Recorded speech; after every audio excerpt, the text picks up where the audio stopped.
નમસ્કાર દર્શક મિત્રો, આપ નિહાળી રહ્યા છો N24 ગુજરાતી। તો નજર કરીશું આજના મહત્વના સમાચાર પર।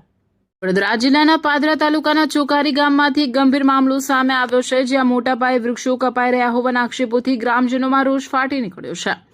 સ્થાનિકોનો આરોપ છે કે કોઈ મંજૂરી કે ટેન્ડર પ્રક્રિયા વગર જ ઝાડ કપાવવાની કામગીરી ચાલી રહી છે।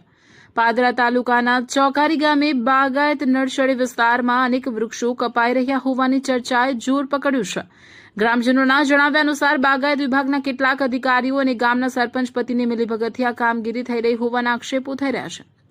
સ્થાનિક લોકોનું કહેવું છે કે આ કામગીરી માટે કોઈ ટેન્ડર બહાર પાડવામાં આવ્યું નથી અને જરૂરી પરવાનગી પણ લેવામાં આવી નથી, જેના કારણે સમગ્ર મામલે અનેક સવાલો ઉભા થયા છે। ગ્રામજનોએ સવાલ ઉઠાવ્યો છે કે શું ગ્રામ પંચાયત દ્વારા આ મુદ્દે કોઈ સત્તાવાર ઠરાવ પસાર કરવામાં આવ્યો છે કે નહીં, અને જો નથી તો પછી આ કામગીરી કયા આધારે કરવામાં આવી રહી છે।